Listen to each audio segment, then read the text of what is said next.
નમસ્કાર મિત્રો, એડવોકેટ સંજય પંડિત આપનું હાર્દિક સ્વાગત કરે છે. મિત્રો, હું આપનો ખૂબ જ આભારી છું, કારણ કે આપ મારા અગાઉના વિડીયોને ખૂબ જ એપ્રિશિએટ કરી રહ્યા છો, ખૂબ જ પ્રેમ આપી રહ્યા છો અને ખૂબ જ પ્રતિસાદ આપી રહ્યા છો. એ બદલ આપ સૌનો ખૂબ ખૂબ આભાર. મિત્રો, આજનો આપણો વિડીયોનો વિષય છે કે હિન્દુ વિલના અમલ માટે થઈને ગુજરાત રાજ્યમાં પ્રોબેટ મેળવવું જરૂરી નથી. મિત્રો, અત્યાર સુધી આ અંગે ખૂબ જ અસમંજસ હતી અને લોકો છે કે ગુજરાત રાજ્યમાં માની લો કોઈ વ્યક્તિ વિલ કરીને ગુજરી ગયો અને એની પાછળના જે વારસદારો છે એ વિલના અમલ માટે થઈ અને ગામના દફતરે જો એની નોંધ પડાવવા જતા હોય અથવા તો મહેસૂલ ઓથોરિટીમાં એની એ અંગે પોતાના હકો પ્રસ્થાપિત કરવા માટેની કોઈ ગતિવિધિ કરતા હોય તો મહેસૂલ ઓથોરિટી છે એ પ્રોબેટનો આગ્રહ રાખતી હતી અને વિલના આધારે આવી એન્ટ્રીઓ પાડવામાં આવતી નહોતી. તો આ અંગે નામદાર ગુજરાત હાઈકોર્ટે ખૂબ જ સરસ ચુકાદો આપ્યો છે. એની આજે આપણે ચર્ચા કરવાના છીએ. મિત્રો, નામદાર ગુજરાત હાઈકોર્ટે આ ચુકાદામાં સ્પષ્ટ કર્યું છે કે હિન્દુ વિલનો અમલ કરવાનો હોય તો ગુજરાત રાજ્યમાં પ્રોબેટ મેળવવું જરૂરી નથી. વિલના આધારે જ એ વારસદારના હકો છે મિલકતમાં પ્રસ્થાપિત થઈ શકે અને ગામના દફતરે એની નોંધનો અમલ કરાવી શકાય છે. મિત્રો, આ જે ચુકાદો છે એ મીનાક્ષીબેન શશિકાંતભાઈ પટેલ વિરુદ્ધ ડિસ્ટ્રિક્ટ કલેક્ટર ગાંધીનગર, આ કેસમાં નામદાર ગુજરાત હાઈકોર્ટે જણાવ્યું છે કે કોઈ પણ હિન્દુ વિલને પ્રોબેટની જરૂર નથી.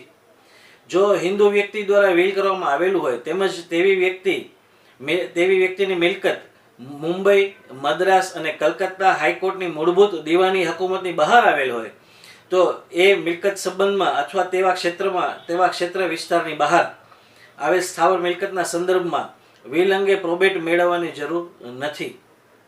આથી આવા કિસ્સામાં વિલના આધારે પ્રાપ્ત કરેલ અધિકાર અંગે મહેસૂલ અધિકારી સમક્ષ પ્રોબેટ મેળવ્યા વિના વિલનો ગામ દફતરે અમલ થઈ શકે, હક સ્થાપિત કરી શકાય છે અને આવા કિસ્સામાં વિલની નોંધ ગામ દફતરે દાખલ કરવા અંગે મહેસૂલી અધિકારી પ્રોબેટ અંગેનો આગ્રહ રાખી શકે નહીં. મિત્રો, આ ચુકાદામાં નામદાર ગુજરાત હાઈકોર્ટે સ્પષ્ટ જણાવ્યું છે કે કોઈ હિન્દુ વ્યક્તિ જો વિલ કરીને ગુજરી ગયો હોય તો એના પાછળના વારસદારો છે એ પોતાનો એ મિલકતમાં જે વિલના આધારે એને માલિક બન્યા હોય એમાં હક પ્રસ્થાપિત કરવા માટે થઈ ગામ દફતરે નોંધ પડાવવા માટે થઈને કે પ્રોપર્ટી કાર્ડમાં કે અન્ય બીજા કોઈ રેવન્યુ રેકોર્ડ્સમાં આની નોંધ પડાવવા માટે થઈ તો વિલના આધારે નોંધ પાડી શકે છે. એના માટે થઈને આ રેવન્યુ ઓથોરિટી છે કે મહેસૂલ ઓથોરિટી છે એ પ્રોબેટનો આગ્રહ રાખી શકે નહીં.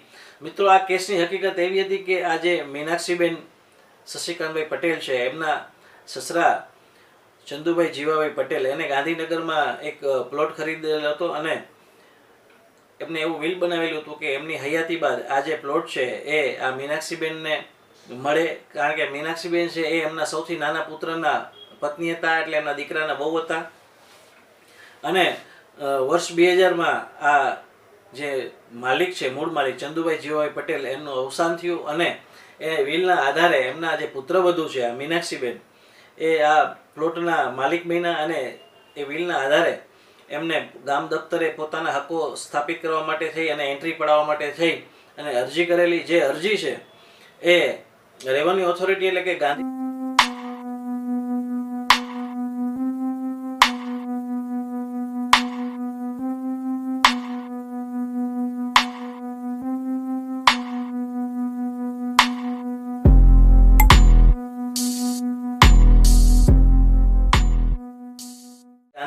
કલેક્ટરશ્રીએ નામંજૂર કરી અને એવો આગ્રહ રાખ્યો કે આ વિલ છે એમાં પ્રોબેટ લેવામાં આવેલું નથી, અધિકાર પત્ર મેળવવામાં આવેલ નથી નામદાર કોર્ટમાંથી, એટલે આવી એન્ટ્રી છે એ પડી શકે નહીં. પ્રોબેટ મેળવ્યા બાદ જ આવી એન્ટ્રી પડી શકે.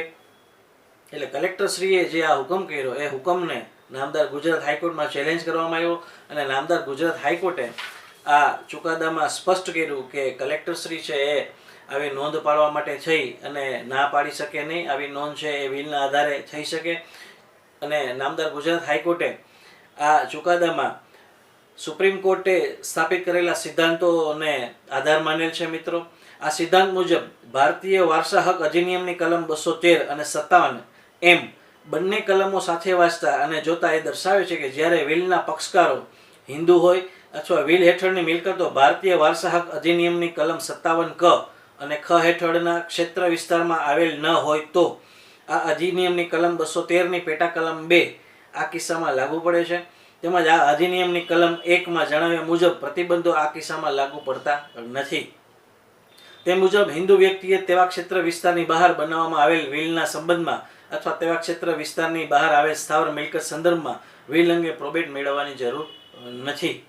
એટલે મિત્રો, હવે આ ચુકાદાથી સ્પષ્ટ થઈ ગયું છે કે ગુજરાત રાજ્યમાં જો કોઈ હિન્દુ વ્યક્તિ છે એ ગુજરી જાય તો એની વિલના આધારે એના જે વારસદારો છે એને જે મિલકતો પ્રાપ્ત થતી હોય છે એ મિલકત એ વિલના અમલ માટે થઈ અને મિલકતમાં પોતાના હકો સ્થાપિત કરવા માટે થઈ પ્રોબેટ મેળવવાની કોઈ જરૂર નથી. આ ચુકાદાની જે નકલ છે કે પીડીએફ છે એ મેં ડિસ્ક્રિપ્શનમાં મૂકેલી છે, જેથી કરીને કોઈ પણ વ્યક્તિને આ ચુકાદો મેળવવો હોય, જોવો હોય, વાંચવો હોય, એનો અભ્યાસ કરવો હોય તો એ કરી શકે મિત્રો.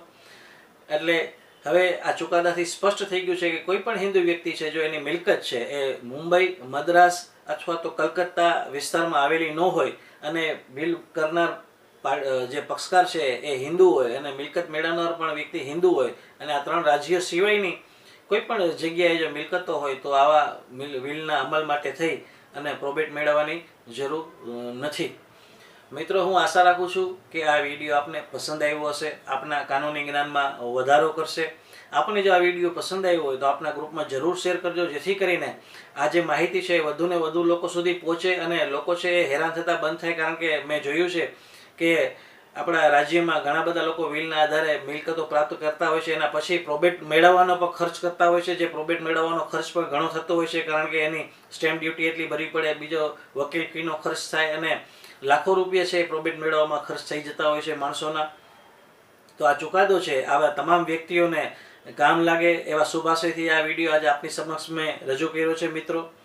ફરી પાછો નજીકના ભવિષ્યમાં નવા કોઈ લીગલ ઇસ્યુ કે નવા વિડીયો સાથે આપની સમક્ષ રજૂ થઈશ. ત્યાં સુધી મને રજા આપશો. પોતાનું ખૂબ જ ધ્યાન રાખજો. Take care. જય હિન્દ.